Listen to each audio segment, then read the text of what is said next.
Shalom saudara, selamat pagi. Hari yang penuh dengan sukacita buat hidup kita. Karena Allah yang tinggal di dalam hidup kita, hari ini Dia akan berfirman buat hidup saudara. Mulai hari ini saya akan membagikan kepada beberapa waktu ke depan adalah kebenaran firman Tuhan. Tentang suatu topik, suatu pewahyuan, suatu kebenaran yang benar-benar harus saudara ketahui, saudara pahami.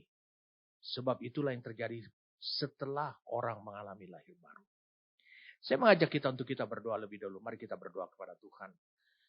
Terima kasih karena Engkau menuntun jalan-jalan hari-hari hidup kami Tuhan. Kami tidak dibiarkan oleh Engkau menjadi yatim piatu. Kami bersyukur kepadamu oleh karena Engkau berfirman senantiasa buat hidup kami. Kami siap untuk menerima apa yang Engkau perkatakan kepada kami. Bahwa kami masuk oleh karena pekerjaan Roh-Mu Tuhan. Tidak hanya tinggal diam di dalam hidup kami. Tapi bahwa kami masuk kepada seluruh kebenaran daripada firman itu. Sehingga kebenaran itu menjadi perbuatan, menjadi jati diri buat hidup kami. Kami mau berdoa pada saat ini juga. Supaya Roh yang Kudus itu memberikan kepada kami anugerah, pengertian, dan hikmat. Supaya kami bisa masuk kepada jati diri daripada firman itu sendiri. Kami bersyukur padamu Tuhan. Dan kami siap saat ini untuk firman-Mu yang mendatangi kami. Demi nama Tuhan kami Yesus Kristus. Amin. Saya mengajak saudara untuk bisa melihat lebih dulu firman Tuhan dalam Roma pasal 8. Ayat 28 sampai ayat 30.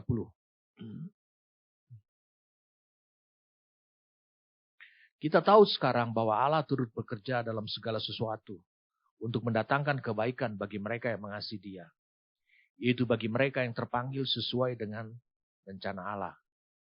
Dalam Alkitab, dalam bahasa aslinya, bahasa Yunaninya bukan dikatakan rencana Allah, tapi tujuan Allah. Tapi bisa juga disebutkan rencana Allah. Sebab semua orang yang dipilihnya dari semula.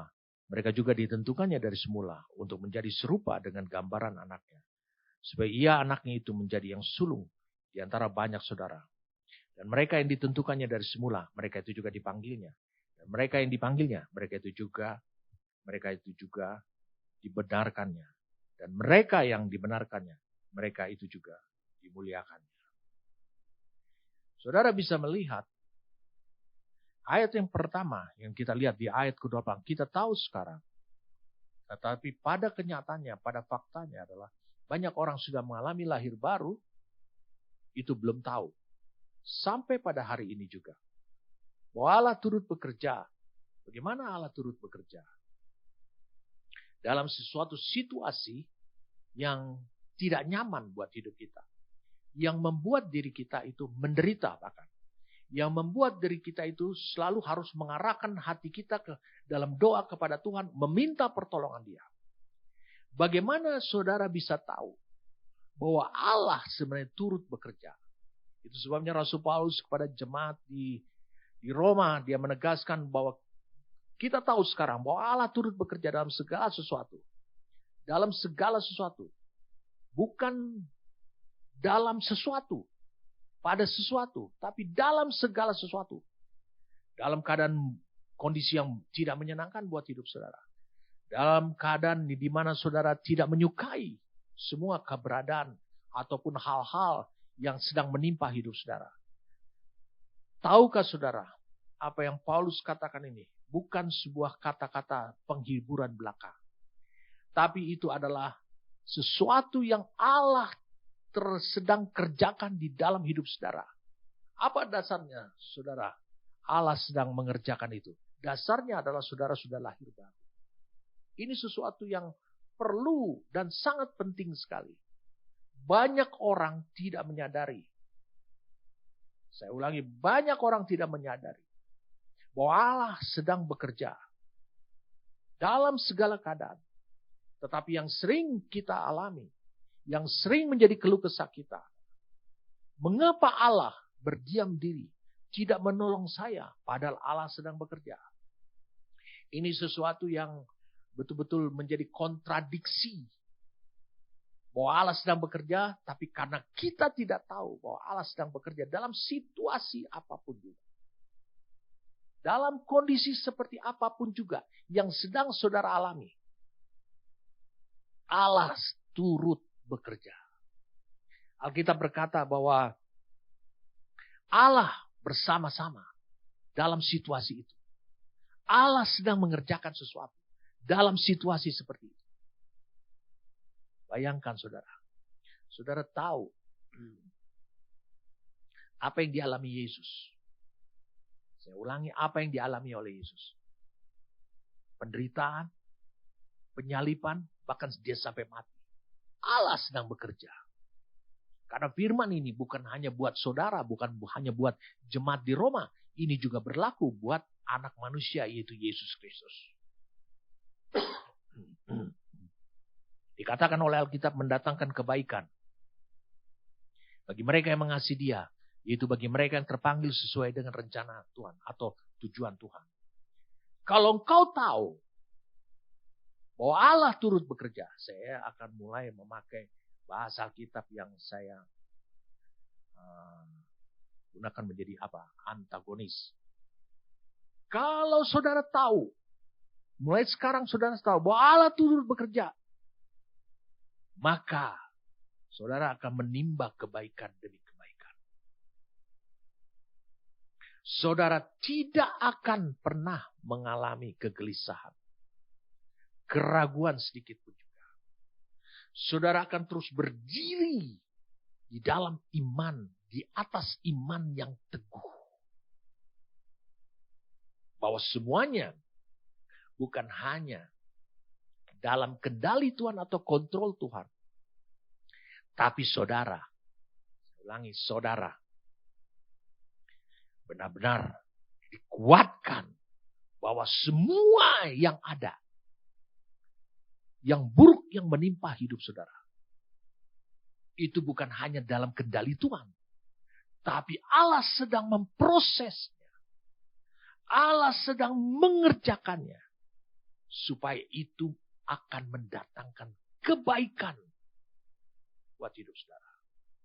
Perhatikan baik-baik saudara. Saya ulangi, perhatikan baik-baik. Kebaikan di sini bukanlah menurut pandangan saudara.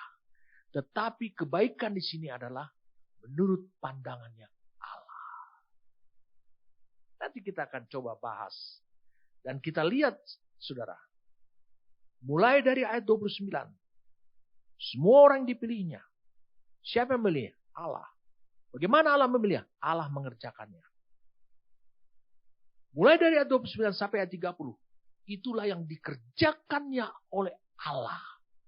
Supaya itu menjadi goalnya. Target yang dicapai oleh Allah terhadap hidup saudara. Lihat ujungnya terakhir.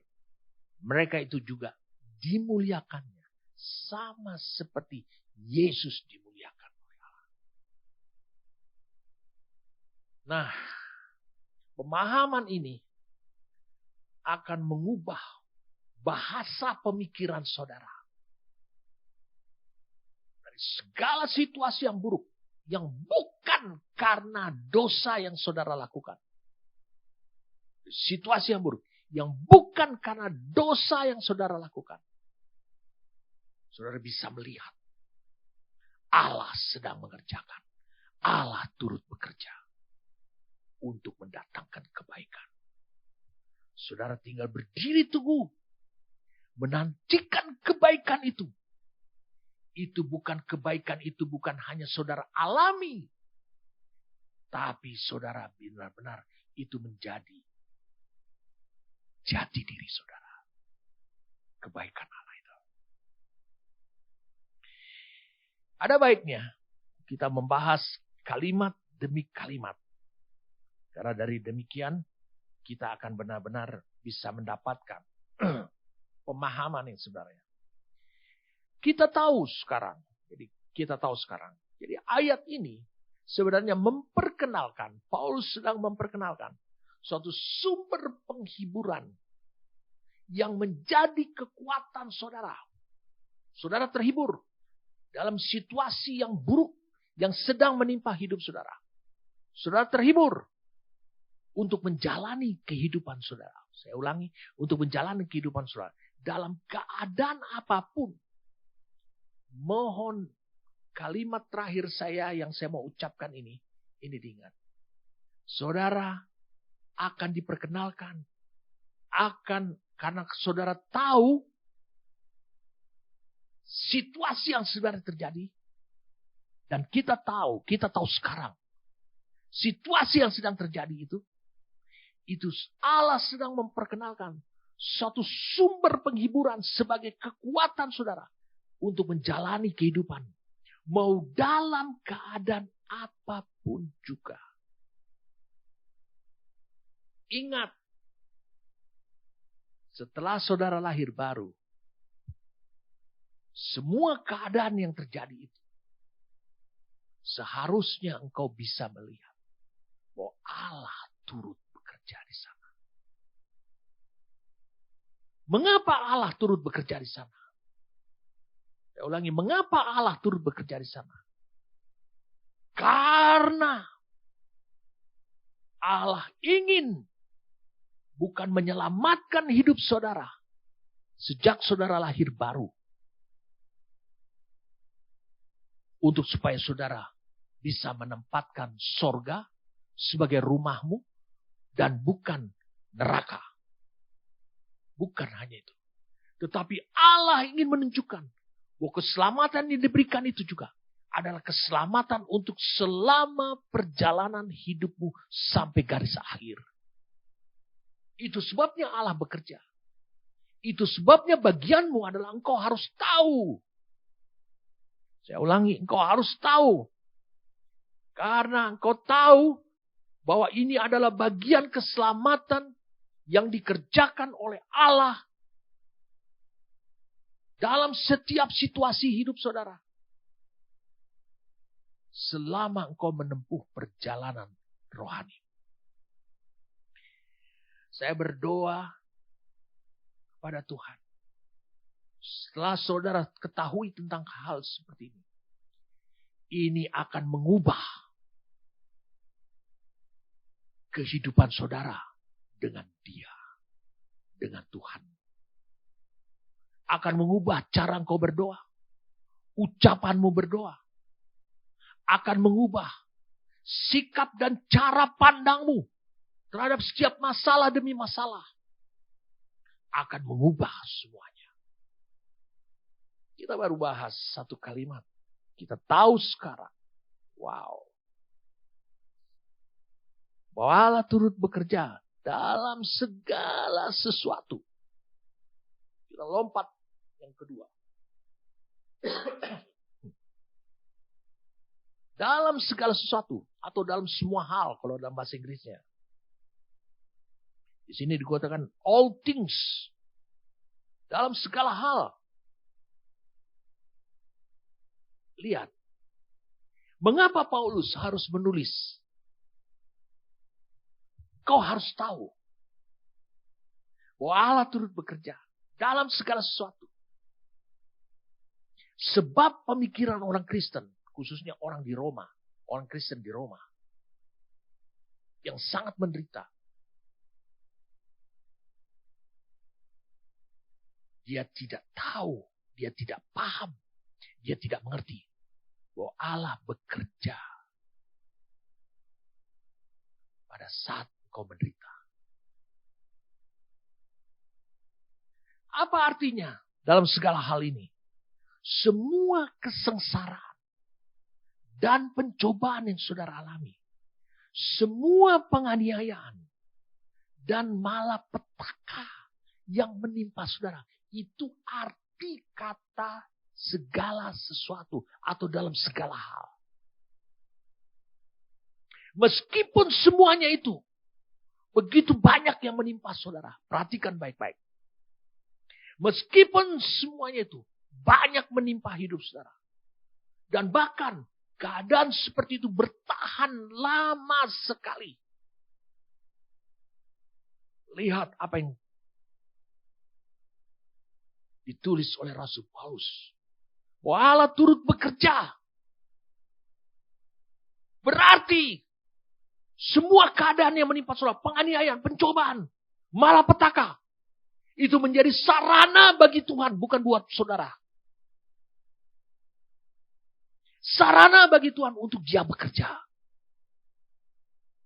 Menimba, menghasilkan produk kebaikan menurut ukurannya Dia untuk saudara. Meskipun, bayangkan, semuanya penderitaan, pencobaan yang tadi saya sebutkan, itu terus bertahan, tidak mengalami perubahan.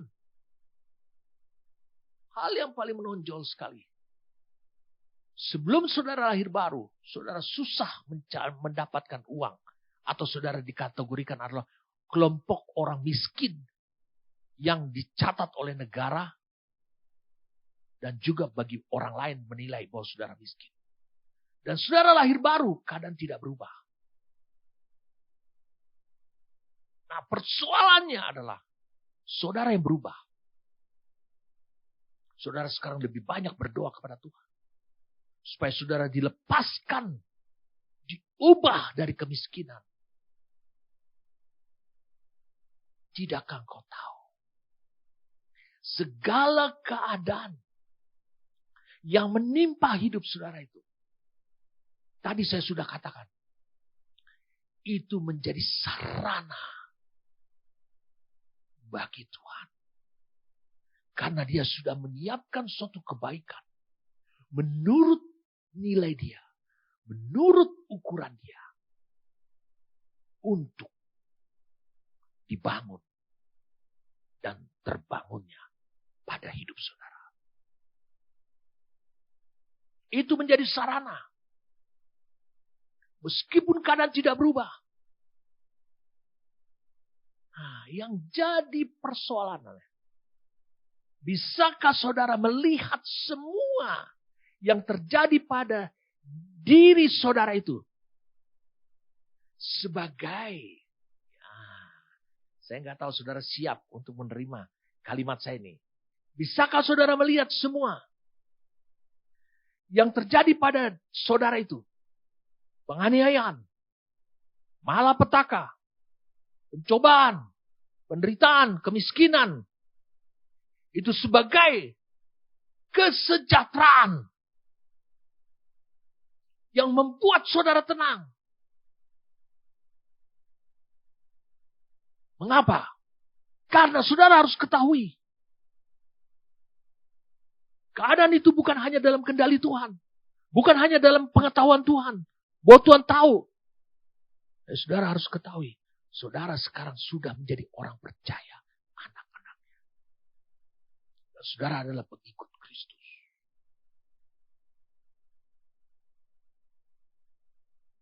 Banyak orang tidak siap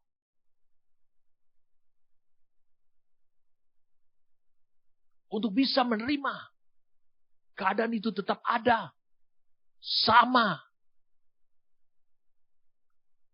Meskipun dia sudah lahir baru. Dia berpikir bahwa itu adalah keadaan, adalah seperti kutuk buat hidupnya. Tapi Alkitab mengajarkan pada kita. Rasul Paulus menulisnya. Bahwa justru keadaan itu dipakai oleh Tuhan sebagai sarana. Sarana ataupun tempat Dia bekerja untuk mendatangkan kebaikan buat hidup saudara. Meskipun keadaan itu tidak pernah berubah. Miskin tetap miskin.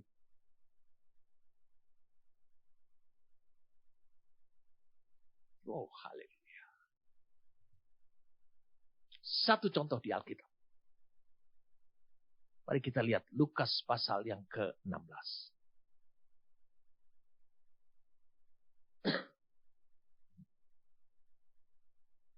Ayat 19. Ada seorang kaya yang selalu berpakaian jubah ungu dan kain halus. Dan setiap hari ia bersukaria dalam kemewahan. Dan ada seorang pengemis bernama Lazarus. Badannya penuh dengan borok.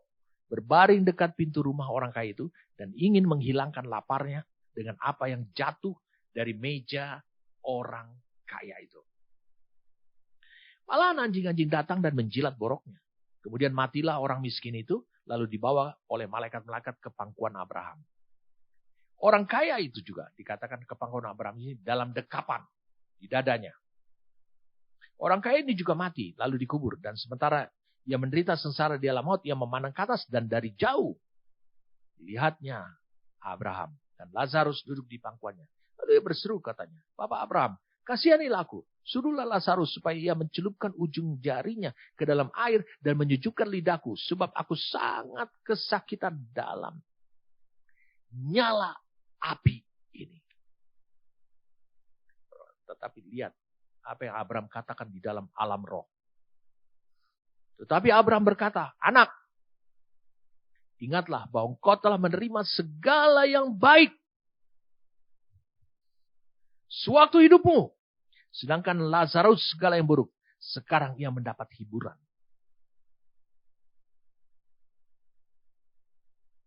Dikatakan dia mendapatkan hiburan. Dia dihibur. Di sini digunakan kata comforted. Itu parakaleo. Itu adalah pekerjaan roh.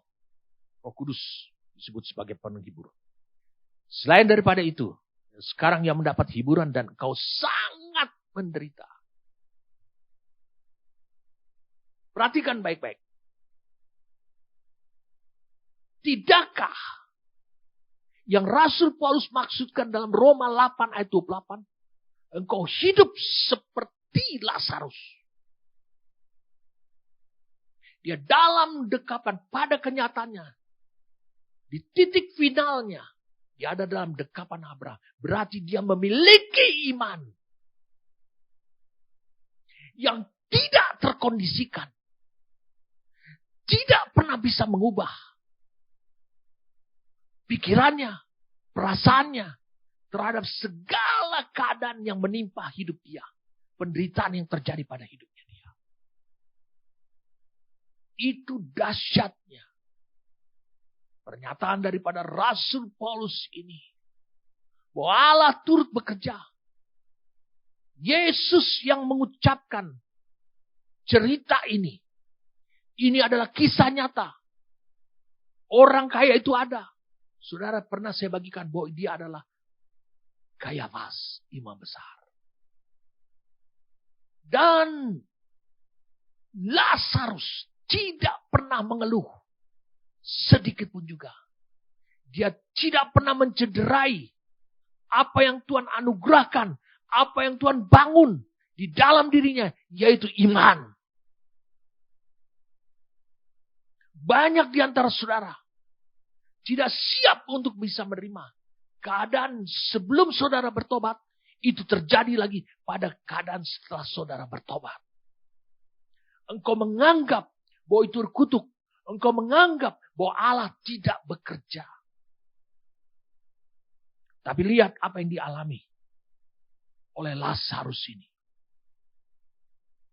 Lihat apa yang dia alami. Allah sedang menyiapkan suatu kebaikan. Allah turut bekerja dalam dirinya. Menganugerahkan kepada dia suatu karakter. Yaitu disebut karakter ilahinya Allah atau zoe-nya Allah. Hidupnya Allah. Yang tidak bisa dipengaruhi oleh hal-hal yang lahiriah. Tidak bisa dipengaruhi oleh lingkungan. Tidak bisa dipengaruhi dari apa kondisi yang sedang menimpa dirinya. Alkitab berkata, ia menderita sengsara. Maaf maksud saya. Ia sangat menderita. Tetapi tidak pernah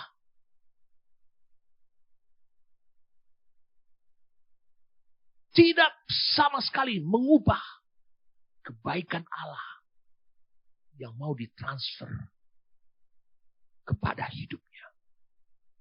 Menjadi dirinya. Yaitu iman.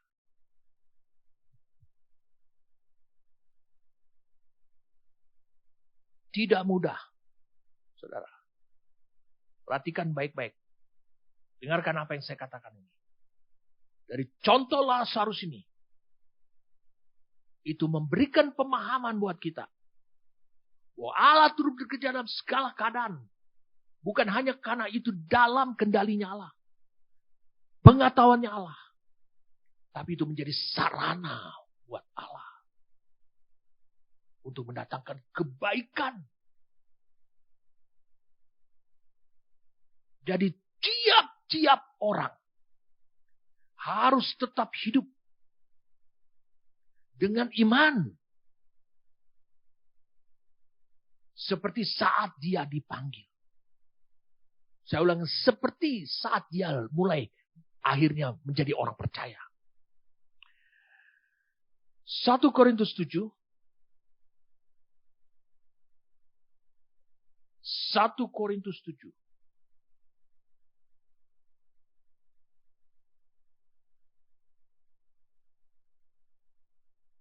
Ayat 17.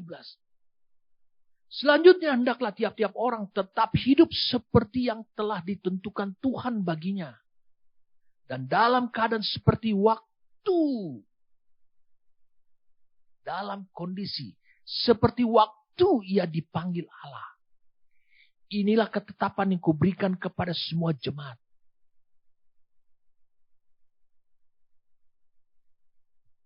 Itu penting. Karena iman. Saya katakan, karena iman. Saudara harus melanjutkan hidup saudara. Saudara tidak perlu diragukan. Allah memiliki niat. Untuk terus menganugerahkan bukan hanya iman. Supaya saudara menjadi orang percaya saja.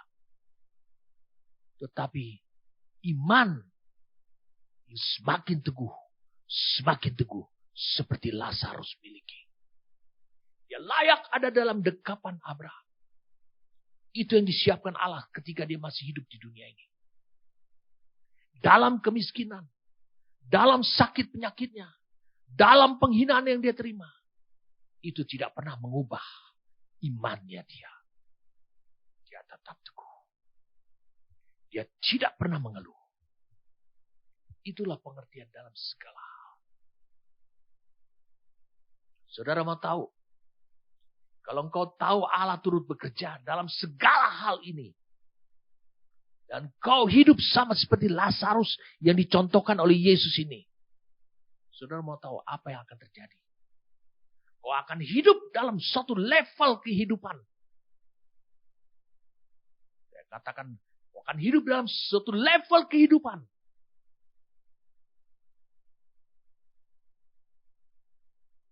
Yang hanya sedikit saja orang berada pada strata kehidupan seperti itu selama di dunia ini. Saya mau tunjukkan pada saudara. Apa itu strata kehidupan seperti itu? Mari saya tunjukkan pada saudara. Satu ayat.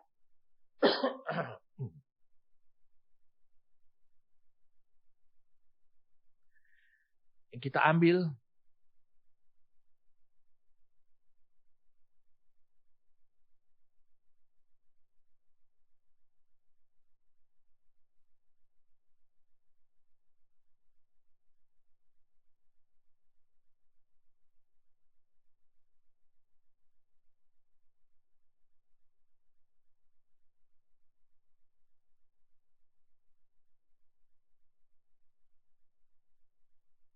dari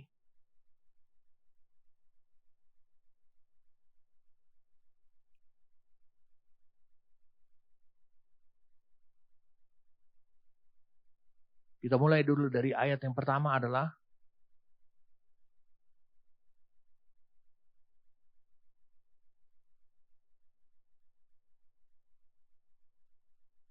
Efesus 5 ayat 20. Ucaplah syukur senantiasa atas segala sesuatu.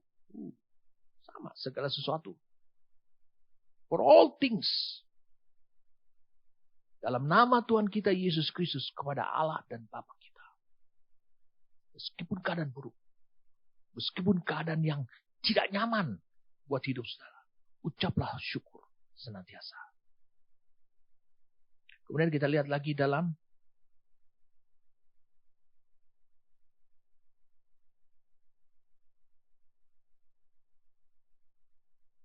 Kolose. Bukan Kolose, saudara. Tesalonika.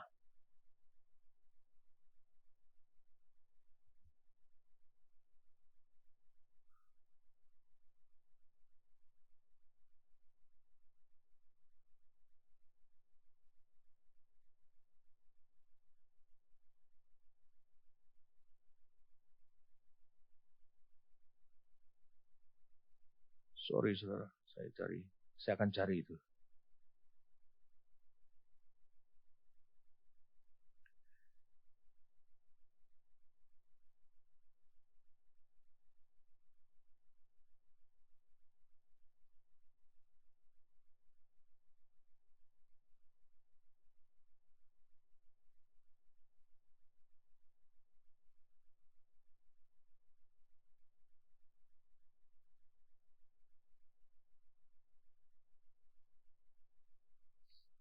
Efesus 5 ayat 20 tadi saudara baca.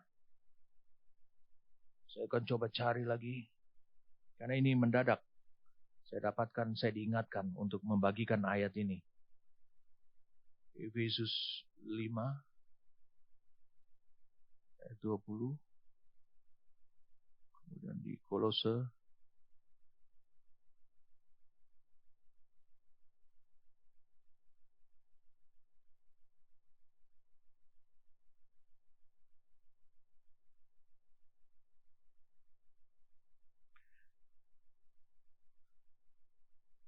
Kita akan dapatkan.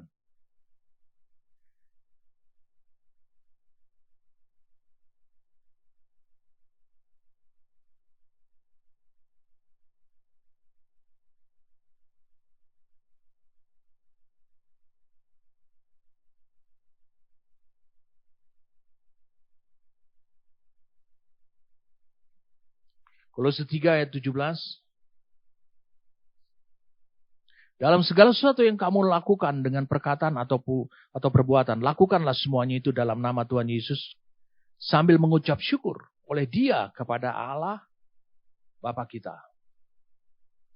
Kemudian kita lihat lagi di ayat di 1 Tesalonika 5 ayat 18. Mengucap syukurlah dalam segala hal. Sebab itulah yang dikehendaki Allah di dalam Kristus Yesus bagi kamu. Ini ayat yang saya perlukan. Mengucap syukurlah senantiasa. Dikatakan jangan berdoa. Jangan memohon. Jangan lagi apalagi berkeluh kesah. Mengucap syukurlah dalam segala hal. Sebab itulah yang dikehendaki Allah. Jadi ketika saudara sudah lahir baru. Dan semua keadaan itu tidak berubah. Penganiayaan, penderitaan, malapetaka menimpa hidup saudara. Ingat. Bukan karena dosa saudara. Saudara harus tahu. Bahwa itu yang dikehendaki Allah pada saat itu apa? Yaitu mengucap syukur. Orang-orang yang hidup dalam strata pengucapan syukur dalam segala hal. Dia hidup dalam strata tertinggi. Sebab dikatakan itu yang dikehendaki Allah. Di dalam Kristus Yesus bagi kamu. Saudara yang hidup di dalam Kristus Yesus. Itu kehendak Allah. Pada saat itu bukan kehendak Allah. Supaya saudara berdoa. Tapi itu yang dikehendaki Allah. Supaya saudara mengucap syukur.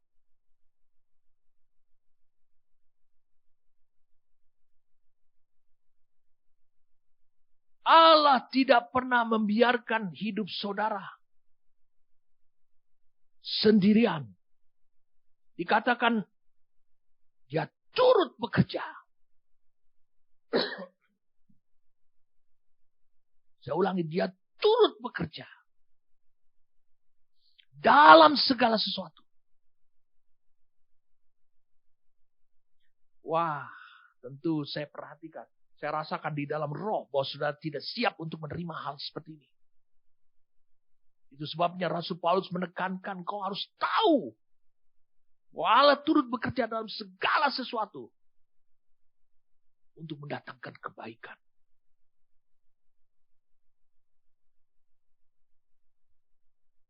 Mari kita lanjutkan lagi.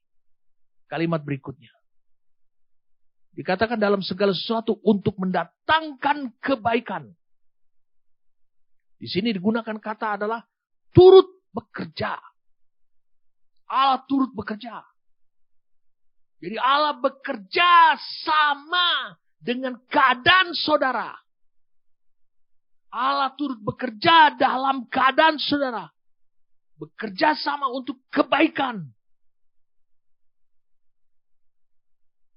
Berarti semuanya keadaan itu ditambah dengan Allah yang ada bekerja di sana.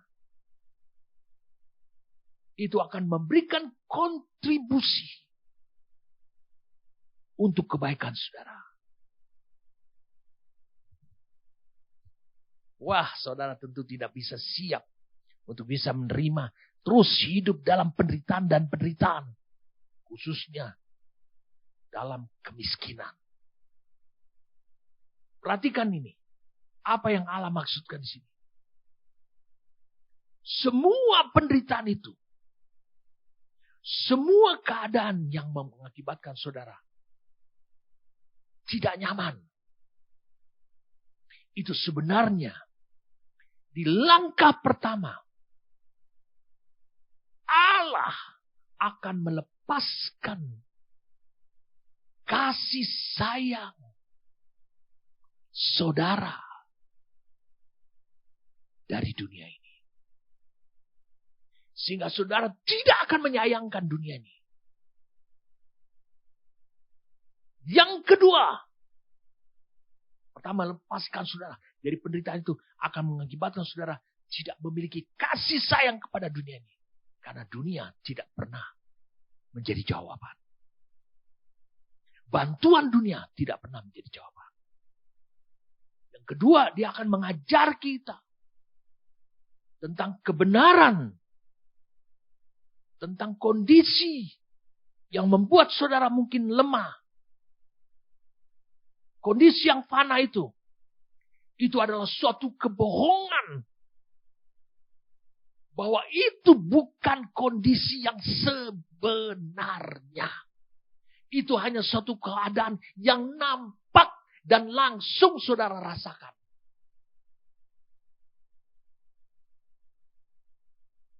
Jadi itu suatu kebohongan. Sebenarnya saudara harus tahu. Makanya Paulus mengatakan harus tahu. Bahwa kondisi yang sebenarnya. Itu yang sedang Allah mau kirim pada hidup saudara.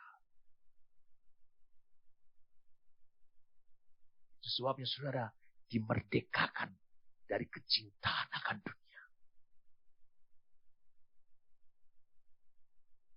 Perhatikan baik-baik. Ketika saudara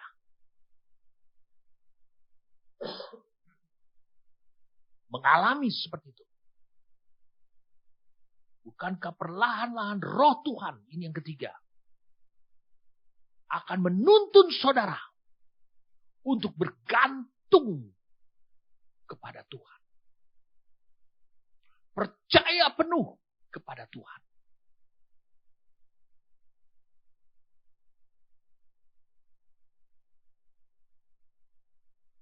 Bagaimana semuanya ini, yang ketiga ini bisa terjadi pada hidup saudara?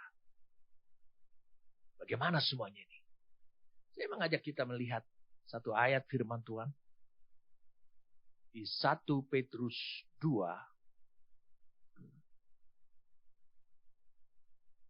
Sorry saudara, bukan 1 Petrus 2. Ya.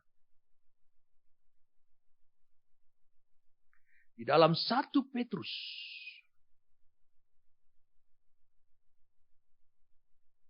2.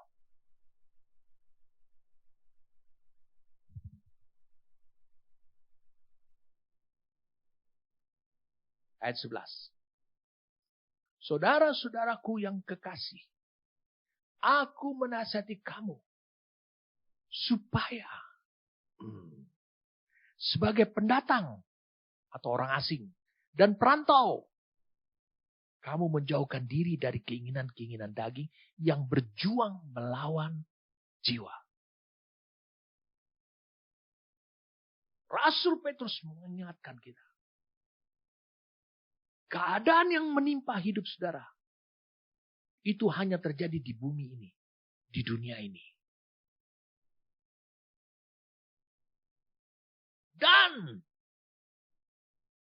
dia menegaskan status saudara setelah lahir baru di dunia ini. Itu adalah sebagai pendatang, perantau. Saudara tidak berdomisili. Saudara tidak memiliki kependudukan dari dunia ini.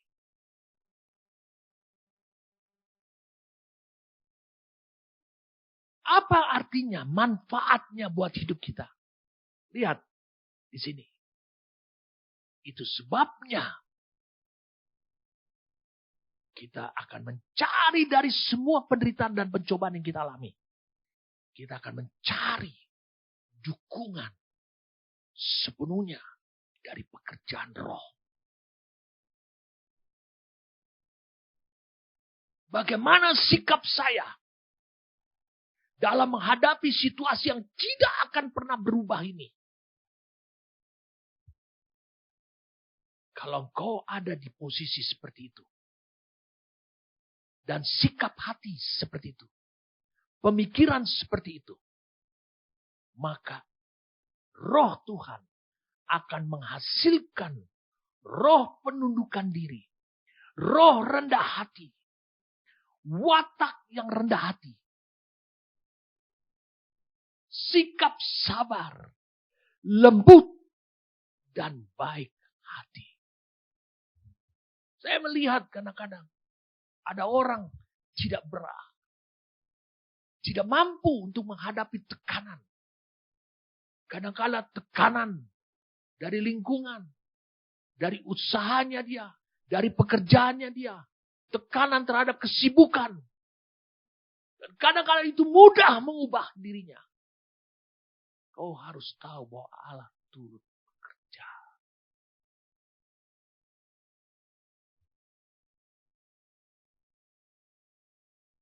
Wow.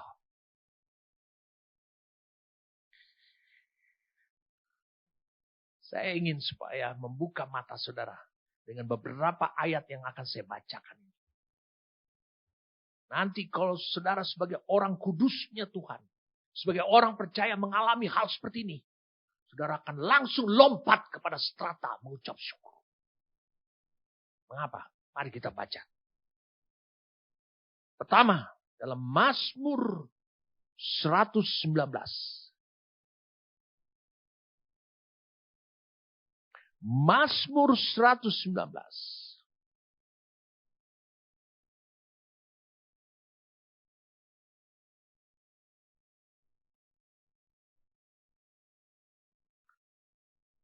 Ayat yang ke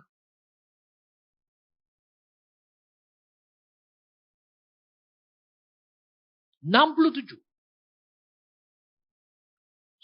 Kata Daud, sebelum aku tertindas, menderita, aku menyimpang dari Tuhan.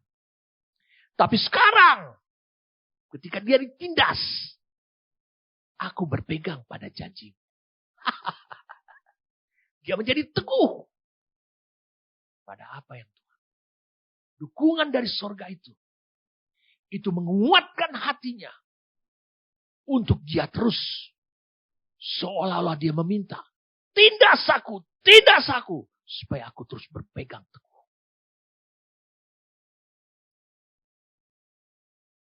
Ayat 71.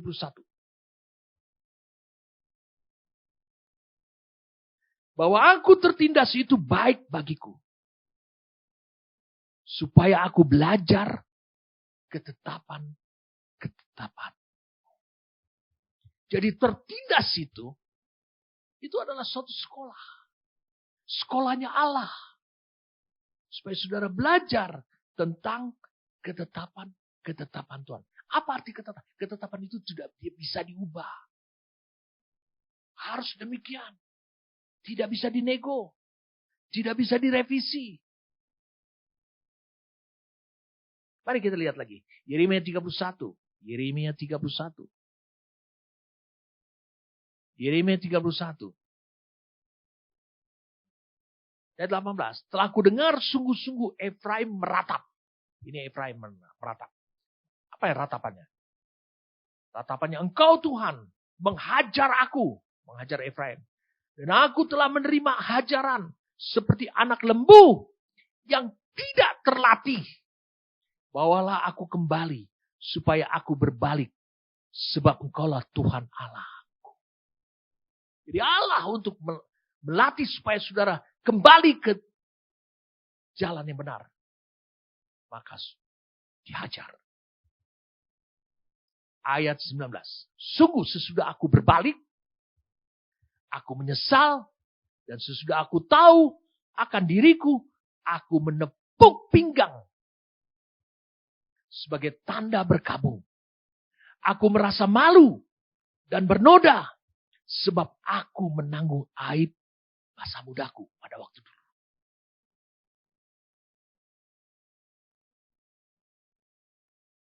Satu ayat lagi.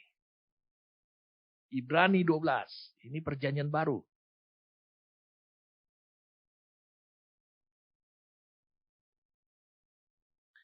Memang tiap-tiap ganjaran pada waktu ia diberikan tidak mendatangkan sukacita, tapi duka cita. Tapi bukan berarti harus mengubah hidup saudara. Tetapi kemudian ia menghasilkan buah kebenaran yang memberikan damai. Jadi tidak konflik batin kepada mereka yang dilatih olehnya.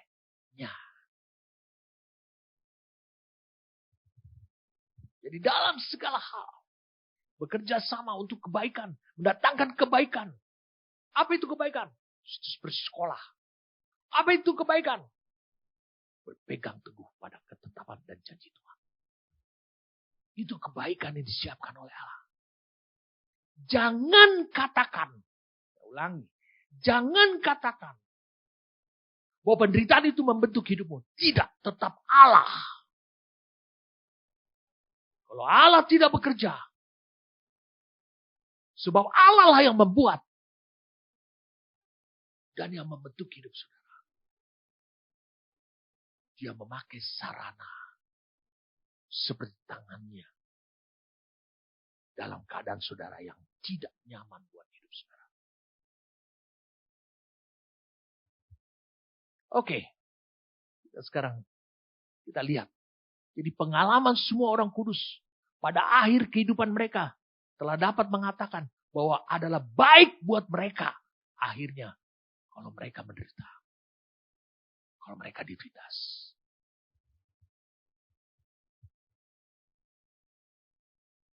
Di dalam banyak hal. Saya hampir 50 tahun melayani Tuhan. Melayani orang-orang. Ditempatkan oleh Tuhan. Di tempat-tempat yang sering menyerang hidup saya. Yang sering menekan karakter hidup saya. Tapi justru disitulah. Saya hanya ada satu kata. Yang selalu roh Tuhan perdengarkan pada saya. Engkau adalah hambaku. Apa wewenang saya kalau saya hamba? Saya berontak terhadap dia. Saya melawan seperti melawan bertentangan. Tidak seperti apa yang dia maui. Tentu tidak mungkin. Hamba harus melaksanakan apa yang dia inginkan. Dari situlah, dari setiap keadaan. Saya dihianati. Difitnah. Bahkan banyak orang mencoba menyakiti hidup saya. Tapi tidak pernah tersakiti. Saya selalu berdoa pada Tuhan. Saya selalu masuk ke dalam pemikiran Tuhan. Bagaimana suatu saat orang-orang ini itu bersama-sama dengan saya lagi. Ada damai. Itu yang selalu saya pikirkan. Saudara tahu apa yang Allah kerjakan dalam hidup saya? Kebaikan saya. Kebaikan untuk hidup saya. Membuat saya rendah hati. Membuat saya lemah lembut. Baik. Kita lanjut lagi. Roma 8. Roma pasal 8. Ayat 28. Mari kita lanjutkan, saudara. Dikatakan untuk mendatangkan kebaikan. Untuk kebaikan bagi kita. Kalau kebaikan buat kita, itu tentu akan membuat damai. Kita tidak konflik batin dengan Allah dan terhadap keadaan diri kita. Itu yang Allah kerjakan paling utama dalam hidup saudara. Bukan mengubah situasi itu. Itu mahal. Nilainya tinggi. Itu hanya dimiliki oleh Allah. Allah dihianati oleh ciptaannya, yaitu manusia, yaitu iblis. Tapi Allah tetap bisa mengasihi manusia yang berdosa. Jadi untuk kebaikan kita, itu untuk kesejahteraan kita yang sebenarnya. Apa untuk kebaikan kita itu? Allah mau mempromosikan kekudusan yang ada pada hidup kita yang telah dikerjakannya. Allah mau mempromosikan kemurnian hati kita yang telah dikerjakannya. Lewat firman dan roh pada diri kita. Allah mau mempromosikan kesalehan. Semua untuk kebaikan. Bukan kesalehan yang semu, tapi kesalehan sejati. Bahkan Allah mau mempromosikan kedamaian yang ada pada diri. Dan ketenangan yang ada pada hidup saudara. Serta kebahagiaan pada hati saudara. Wah. Kita tentu mulai makin bertanya-tanya. Apa rahasianya? Apa yang harus kuperbuat selain aku harus tahu keadaan itu? Apa yang harus kuperbuat? Kita lanjut lagi. Datangkan kebaikan bagi mereka yang mengasihi Dia. Sekarang kita bahas kalimat bagi mereka yang mengasihi Tuhan. Siapa yang mengasihi Tuhan? Yohanes 14.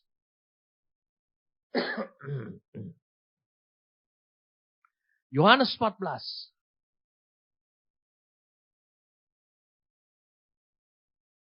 Ayat 21. Barang siapa memegang perintahku dan melakukannya, kata Yesus, dialah yang mengasihi aku. Saudara tidak mengatakan, saudara tidak bisa mengatakan, Tuhan, aku mengasihi Engkau hanya dengan ucapan. Harus dengan bukti. Berapa banyak perintahnya saudara tetap pegang teguh dan saudara lakukan, saudara taati. Dan dikatakan di sini, dan barang siapa mengasihi aku, ia akan dikasihi oleh Bapakku, dan aku pun akan mengasihi dia, dan akan menyatakan diriku kepada. Akan ada muncul, saudara akan alami kasih daripada Bapa. Lihat, Roma 8 ayat 28. Allah turut bekerja. Sebagai tanda apa? Mereka yang mengasihi dia. Mengapa dia turut bekerja? Karena dia mengasihi saudara juga.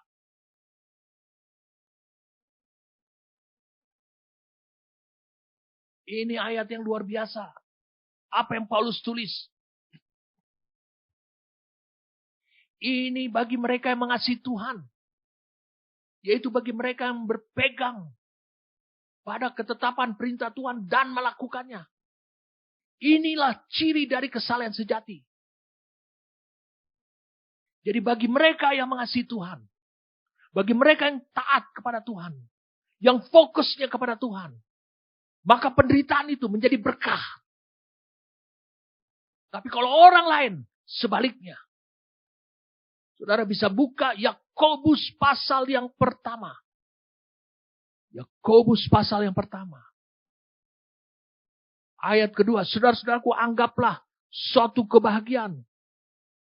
Atau perhitungkanlah sebagai suatu kebahagiaan apabila kamu jatuh ke dalam berbagai-bagai pencobaan. Bukan berarti jatuh berdosa, belum.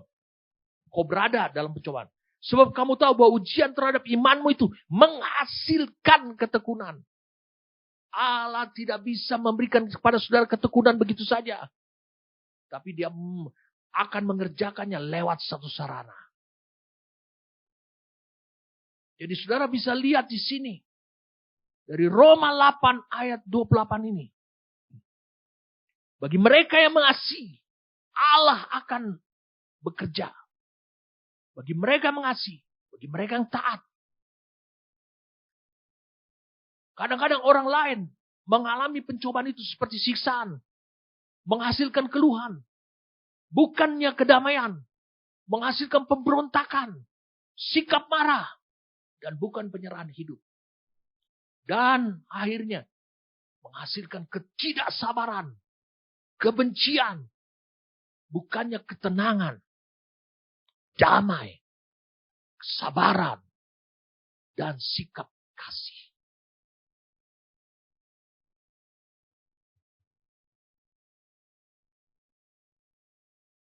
Apa target Allah bagi orang-orang yang mengasihi Dia ini? Mengalami penderitaan seperti itu. Target Allah adalah kalian akan menjadi orang percaya. Menjadi manusia yang lebih baik.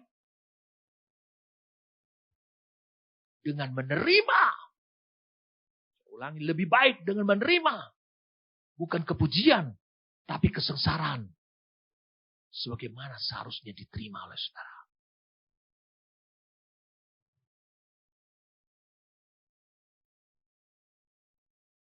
Wah.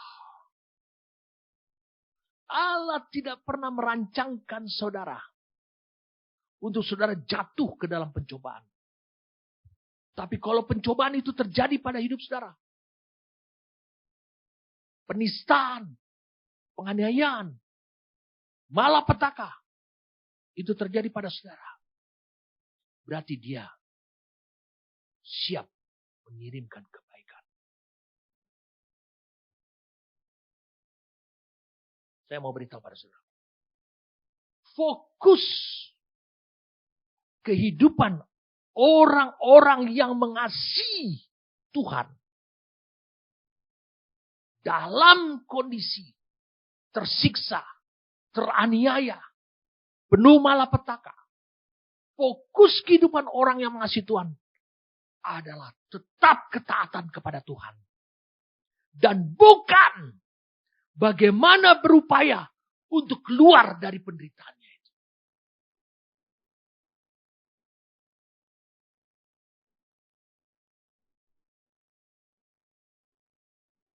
Wah.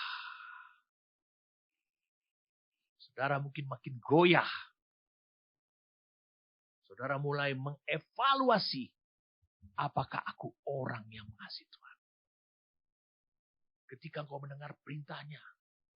Dan kau berpegang teguh dan melakukannya. Maka itu akan mengubah fokusmu. Dalam segala keadaan yang buruk yang menimpa hidup saudara. Perhatikan baik-baik kalian yang miskin. Saya mau berkata kepada kalian yang miskin. Yang dikatakan oleh negara ini miskin. Bahkan orang lain mengatakan saudara miskin. Memang hidupnya susah. Fokusmu. Kalau kau memegang perintahnya. Dan melakukannya. Maka ini akan mengubah fokus hidup saudara. Kau tidak lagi bagaimana berupaya. Untuk keluar dari penderitaan. Dari kemiskinan yang saudara alami. Dari kesusahan yang saudara alami. Tapi fokusmu hanya satu. Ketaatan kepada Tuhan.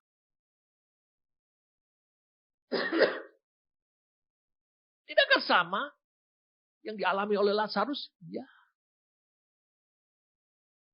Lazarus yang miskin itu. Tetap hidup. bersikap yang benar dinilai oleh Tuhan. Oleh karena iman yang ada pada dirinya. Dia terus fokus. Dia tidak mau mengeluh. Dia tidak mau berkeluh kesah. Meskipun ini seorang imam besar yang pelit. Dia fokus kepada ketaatan.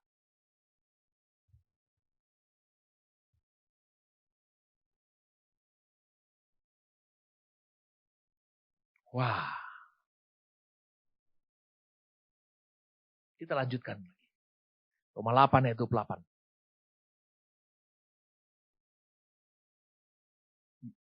Bagi mereka yang terpanggil sesuai dengan rencananya. Sesuai dengan tujuannya. Purpose. G4286. Protesis. Protesis ini. Tujuan.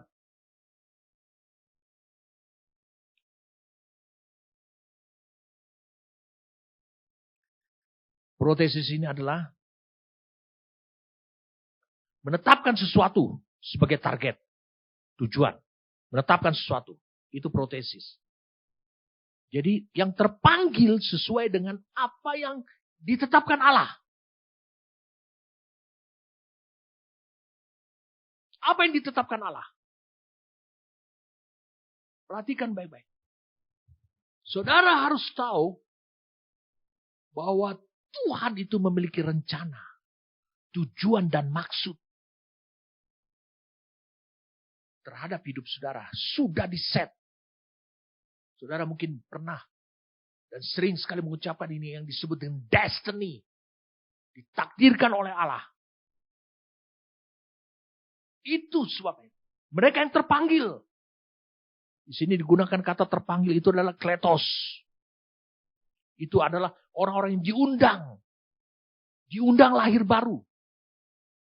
Mengapa dipanggil atau digunakan kata dipanggil ataupun kata diundang?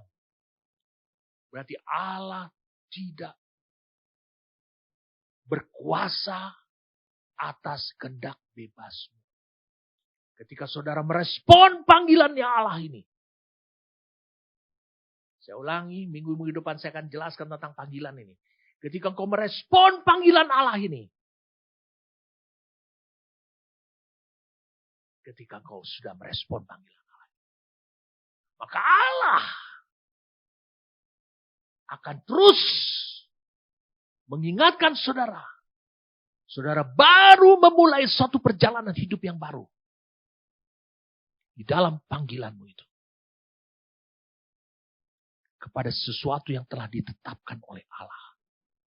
Di ujung sana, di titik finalnya. Ingat saudara, tidak diselamatkan secara kebetulan. Saudara diselamatkan melalui undangan. Dipanggil oleh Allah. Bukan berarti engkau menyambut, merespon panggilan itu. Allah tidak memiliki rencana. Allah memiliki rencana. Dan dia tahu bahwa hanya dengan lahir baru saja engkau akan bisa mencapai rencana dia. Titik yang sudah disiapkan oleh dia. Itu bukan hal yang baru. Itu adalah hal yang kekal. Karena itu, saya mau mengajak saudara. Sesuai dengan rencana dia. Sesuai dengan tujuannya dia. Itu harus engkau tetapkan. Mengubah cara berpikirmu. Itu harus kau set. Tujuan berpikirmu itu harus selaras dengan apa yang telah ditetapkan oleh Allah.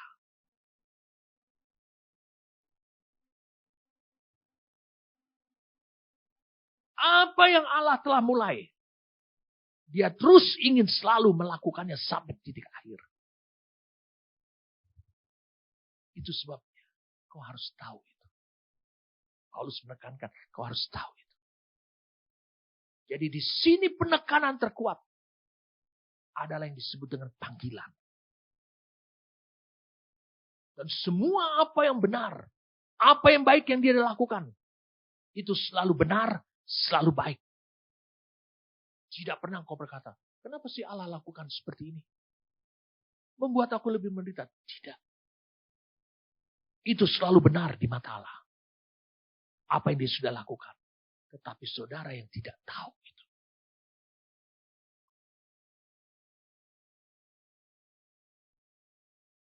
Jadi apa yang Tuhan selalu ingin lakukan adalah tujuan dan rencananya. Karena dia memiliki tujuan. Sehubungan dengan keselamatan hidup saudara. Saya ajak saudara untuk bisa melihat ayatnya demi ayat. Saudara akan bisa menyadari luar biasanya Allah. Dia sudah mulai berperan ketika saudara belum lahir baru. Yang pertama, Roma pasal 9.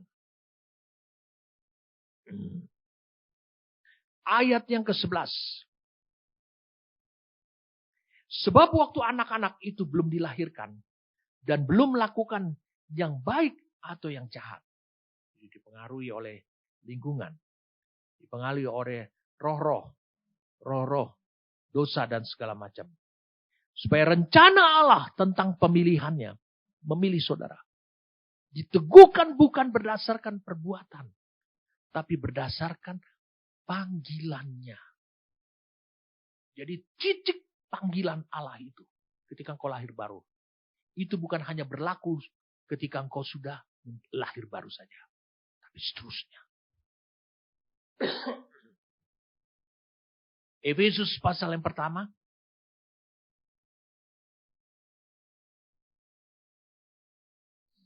Ayat 11. Aku katakan di dalam Kristus. Karena di dalam dialah kami mendapat bagian yang dijanjikan.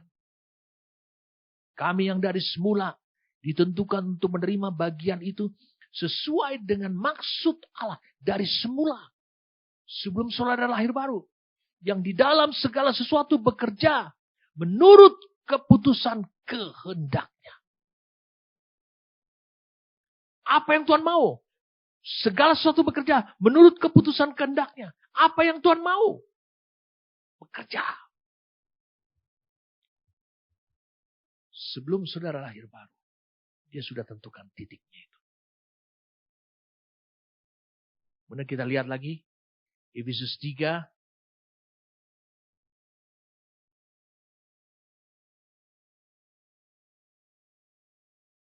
Sesuai dengan maksud abadi yang telah dilaksanakannya di dalam Kristus Yesus. Allah punya rencana abadi. Jangan saudara berpikir bahwa rencananya itu mendadak ketika saudara terima Tuhan Yesus. Bukan. Itu rencana abadi dia. Rencana kekal dia. 2 Timotius pasal 1. 2 Timotius pasal 1. Ayat yang ke-9. Dialah yang menyelamatkan kita dan memanggil kita dengan panggilan kudus. Lihat panggilan. Bukan berdasarkan perbuatan kita. Melainkan berdasarkan maksud dan kasih karunia-Nya sendiri. Kasih karunia mau diapain nih? Yang telah dikaruniakan kepada kita dalam Kristus Yesus sebelum permulaan zaman. Sebelum permulaan masa-masa hidup saudara. Yeremia 51. Yeremia 51. Ayat 29. Bumi berguncang dan bergetar. Berarti terjadi perubahan di bumi ini. Sebab rancangan Tuhan terhadap Babel sedang terlaksana. Yakni untuk membuat negeri Babel menjadi tempat tandus yang tidak berpendudukan. Rencana Tuhan untuk menghukum Babel itu tetap terlaksana. Walaupun dunia ini berubah, Tuhan tidak memegang dahinya dan berkata, ini saya ubah aja lagi. Tidak, rancangannya tetap terlaksana.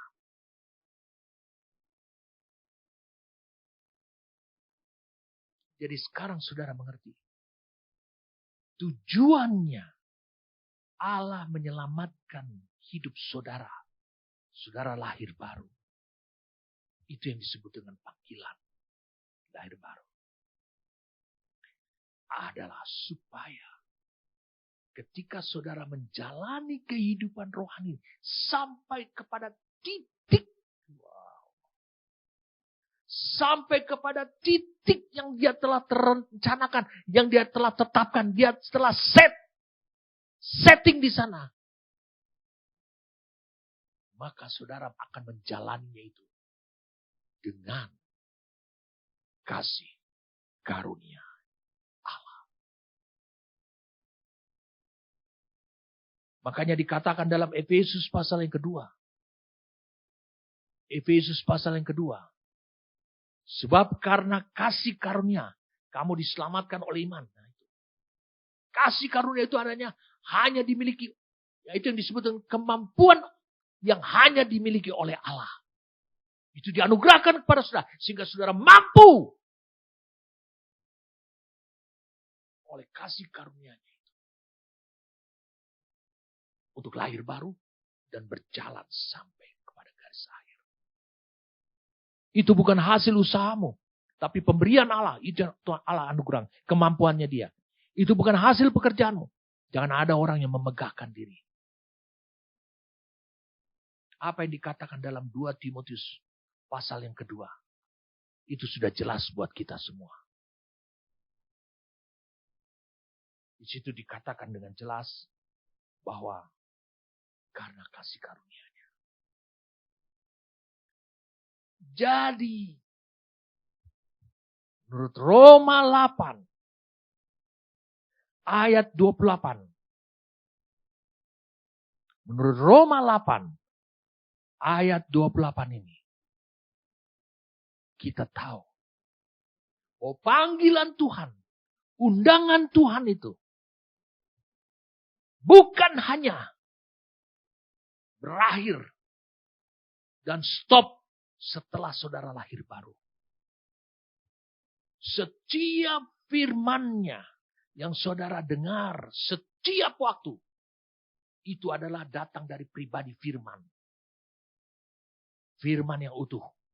Yang mengandung suara panggilan Tuhan. Agar firman itu secara utuh menjadi daging. Menjadi hidup saudara. Saya ajak saudara untuk bisa melihat. Yohanes pasal yang pertama. Yohanes pasal yang pertama.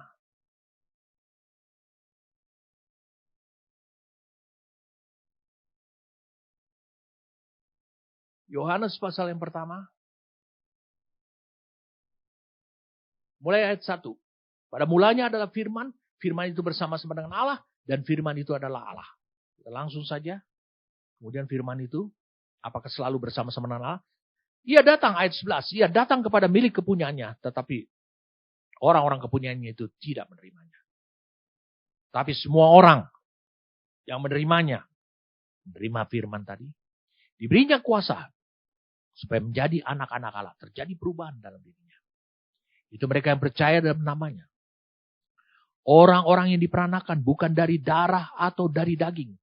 Bukan pula secara jasmani oleh keinginan seorang laki-laki. Melainkan dari Allah. Firman itu. Ini yang saudara sambut. Kalau engkau menyambut firman. Firman itu telah menjadi manusia. Jadi diri saudara.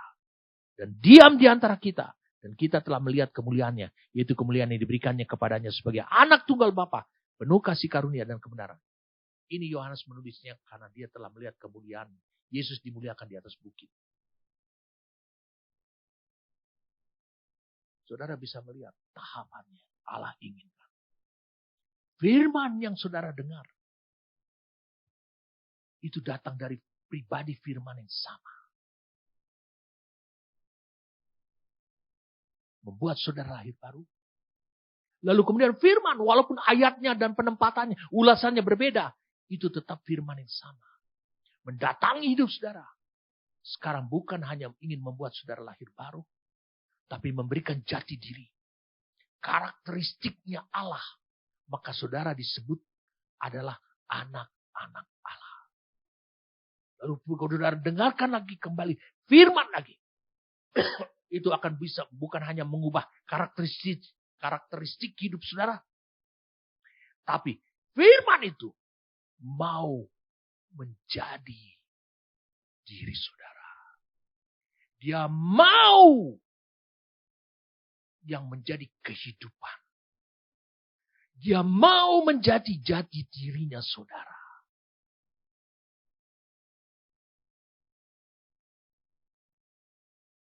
Jadi firman Allah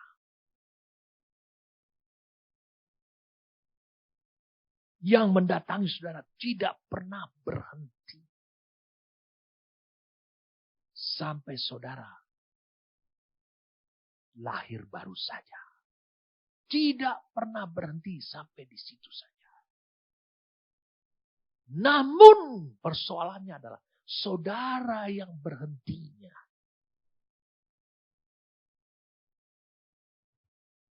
Sudah cukup. Selebihnya adalah firman Tuhan yang memberkati hidupku.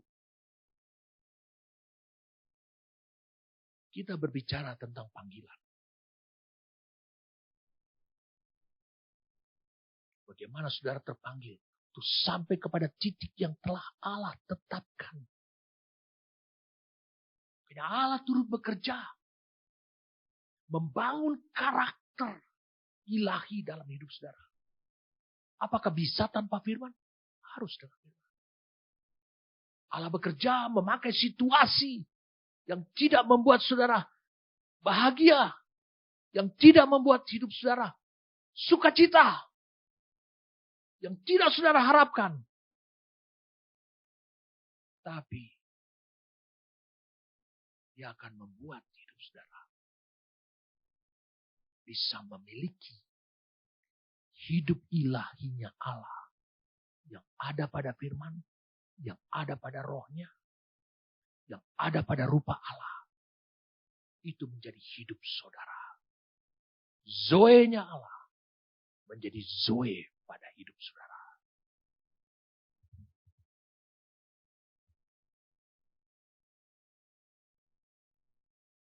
Minggu depan saya akan lanjutkan lagi.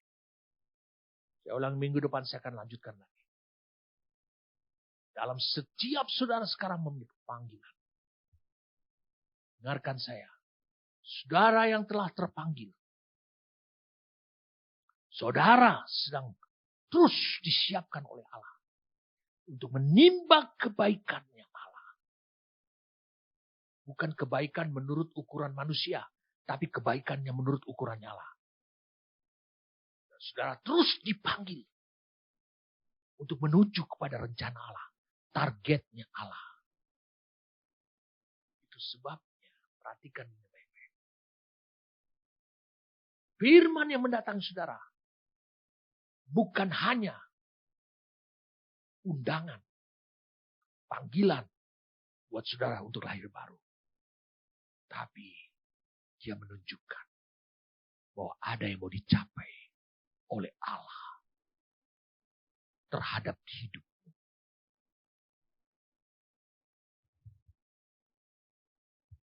Banyak orang hidup dalam gereja. Dia hanya ingin. Dia sudah diset pemikirannya. Pemikirannya yang berkata demikian. Aku harus diberkati oleh Tuhan. Dan dia tidak siap menerima segala kebaikan-kebaikan yang Tuhan sediakan pada masa dia dicobai. Dan tidak mengubah kemiskinan dan penderitaan dia. Dia tidak siap untuk menerima itu. Dia menganggap bahwa itu bukan berkat. Dia menganggap itu bukan kebaikan Tuhan.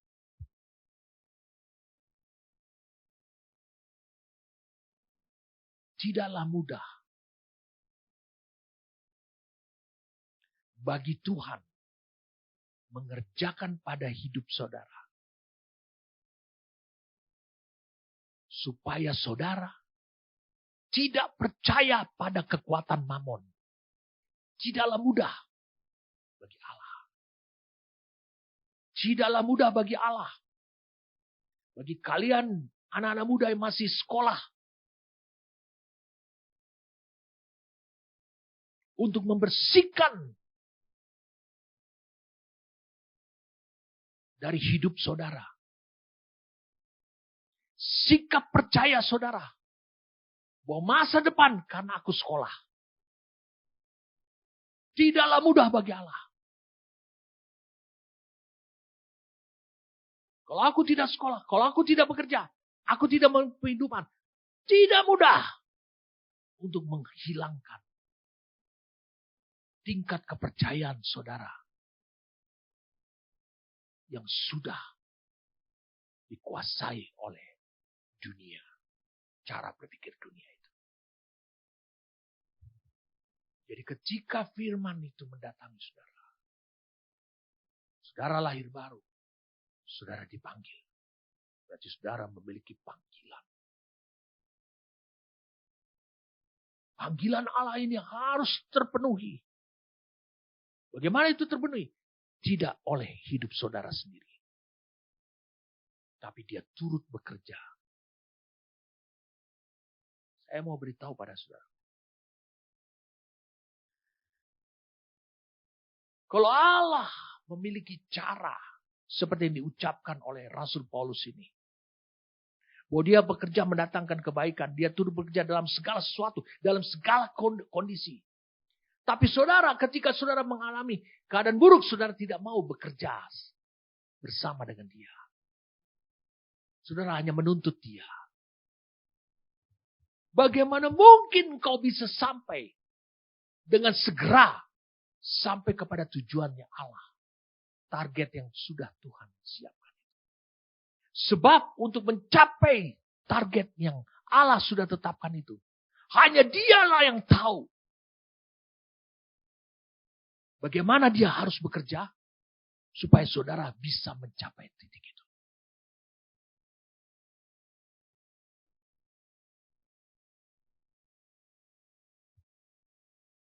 Firman yang saudara tangkap itu harus menguji saudara. Firman yang saudara respon itu harus menguji diri saudara. Mazmur 105, seorang tokoh yang saudara paling sukai. Mulai dari ayat 16, saudara tahu siapa tokoh ini? Mari kita baca. Ketika ia mendatangkan kelaparan ke atas negeri itu, dan menghancurkan seluruh persediaan makanan. Diutusnyalah seorang mendahului mereka, Yusuf, yang dijual menjadi budak. Wah, saudara tentu tidak mau dong. Ditempatkan oleh Allah dalam ayat 16 dan 17 ini. Mereka menghimpit kakinya dengan belenggu. Lehernya masuk ke dalam besi. Tentu saudara menolak ayat 18 juga. Sampai saat firman-Nya sudah genap dan janji Tuhan membenarkannya.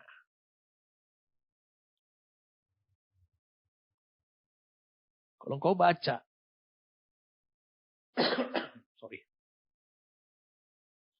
di Mazmur 105.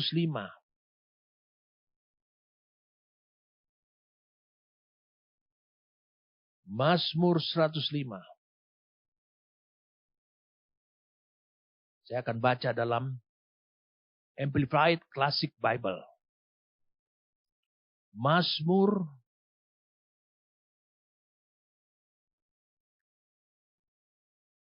105. Amplified Classic Bible.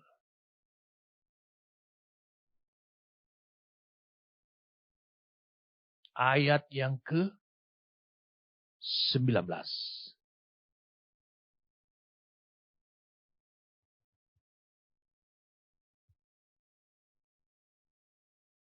Dikatakan demikian. Until his word. Sampai pada firman. to his cruel brothers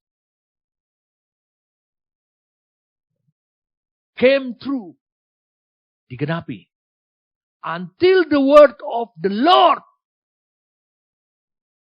sampai firman Allah, try, menguji, dan and tested him, menguji dan mencobai dia.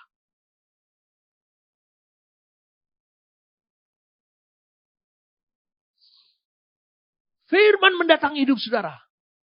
Itu juga tes hidup saudara. Apa yang dites dalam itu? Panggilan saudara. Betulkah engkau terpanggil sampai kepada garis final itu? Ataukah engkau berpikir bahwa itu hanya untuk engkau lahir baru? Firman yang didapati oleh Yusuf itu menguji dirinya. Betulkah firman itu?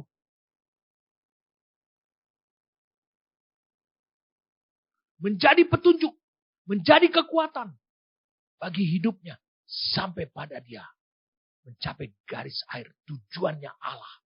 Mengapa dia dikirim sebagai budak? Supaya mereka tidak mati karena kelaparan yang menimpa seluruh dunia. Jadi panggilan saudara, bagi saudara yang tahu bahwa saudara memiliki panggilan, panggilanmu itu harus diuji. Betapa banyaknya orang percaya yang hanya memahami bahwa panggilan itu adalah panggilan untuk melayani. Kita lihat ayat 20-nya. Raja menyuruh melepaskannya. Penguasa bangsa-bangsa membebaskan. Setelah panggilan itu dites. Setelah firman Allah itu diuji dalam hidup saudara.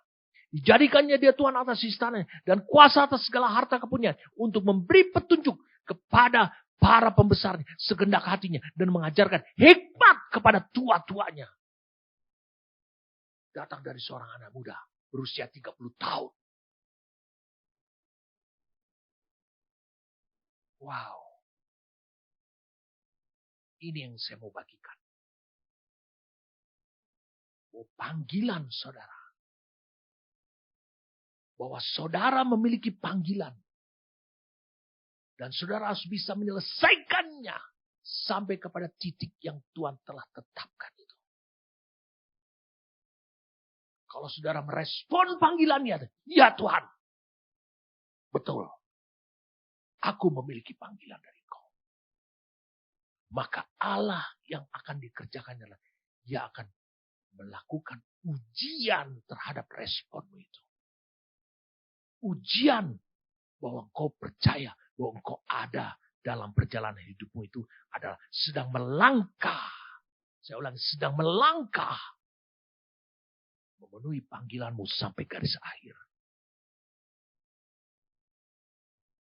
Tidak semua orang dalam gereja bisa memahami ini. Itu sebabnya gereja hanya disibukkan mengumpulkan doa-doa. Apa masalahnya? Pak, tolong berdoa. Saya tanggal sekian mau ujian. Supaya saya bisa menyelesaikan semuanya. Saya mau bertanya pada saudara. Kalau saudara telah belajar sedemikian rupa. Tapi ternyata tidak lulus.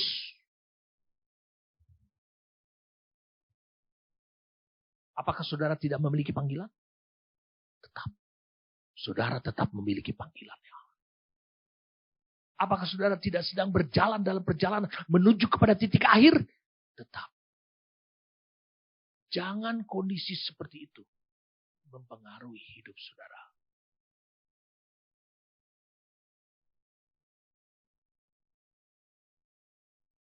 Itu sebabnya saya menantang saudara semua.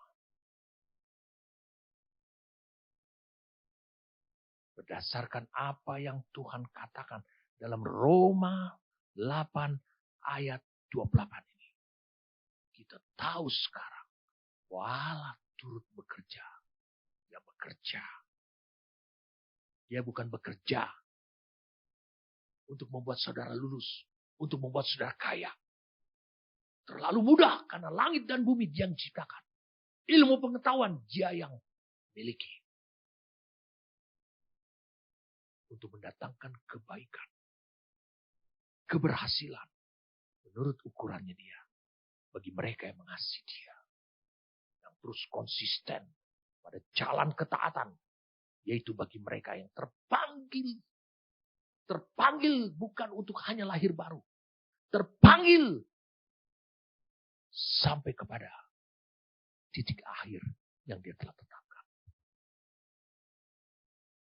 Maukah saudara menyadari bahwa engkau memiliki panggilan itu? Maukah saudara untuk masuk kepada strata kehidupan yang lebih tinggi lagi? Mengucap syukur senantiasa. Dalam segala hal. Dalam setiap kondisi. Karena Dia sedang bekerja untuk mendatangkan kebaikan. Apa kebaikan itu? Membuat saudara sampai pada garis akhir. Amin.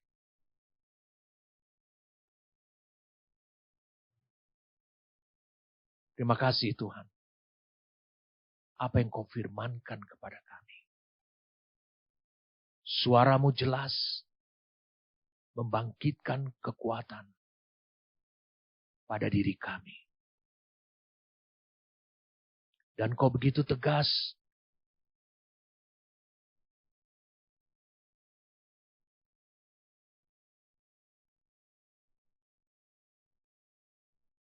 untuk membuat konfirmasi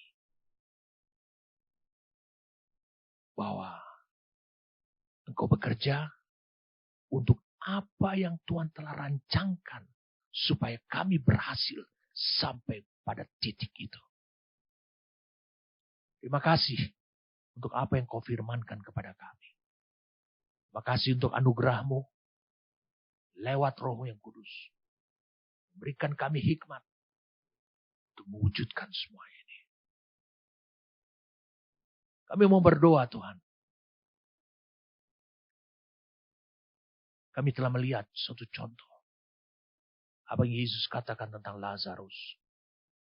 Lazarus yang tidak pernah, imannya tidak pernah berubah. Dan dia dianugerahi kasih karunia. Kasih karuniamu Tuhan. Untuk bisa menanggung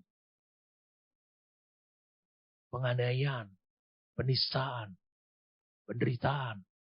Yang sangat luar biasa. Kemiskinan yang luar biasa. Sepanjang hidupnya. Saudara tahu, di orang Israel, ketika seorang mati, seorang miskin mati, itu langsung dikuburkan tanpa papan nama. Karena orang tersebut tidak dikenal, tidak memiliki famili. Saudara bisa bayangkan, hanya Yesus yang tahu Lazarus itu. Orang lain tidak ada yang tahu. Hanya Allah yang sanggup mengingat siapa Lazarus. Kalaupun dia dapati hidup saudara sama seperti Lazarus. Itu yang disukai oleh Allah. Alkitab berkata, jika satu orang bertobat, maka malaikat di surga bersuka cita. Saudara harus mengerti. Bukan karena saudara sekarang menjadi anak-anak Allah saja. Bukan. Tapi engkau masuk.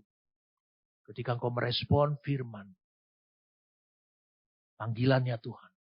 Berarti engkau merespon panggilan Allah bukan hanya untuk bertobat. Tapi engkau merespon panggilan Allah. Untuk engkau dibawa. Bahwa Allah akan turut bekerja sama. Bersama dengan segala keadaan sepanjang perjalanan hidup rohani saudara. Sampai kepada titik yang telah ditetapkan. Terima kasih Tuhan untuk anugerah-Mu ini. Saya bersyukur untuk apa yang Tuhan telah siapkan buat kami. Terima kasih untuk Roh-Mu. Terima kasih untuk kekayaan firman yang mendatangi dan menyerbu hidup kami. Saya bersyukur padamu. Demi nama Tuhan kami Yesus Kristus.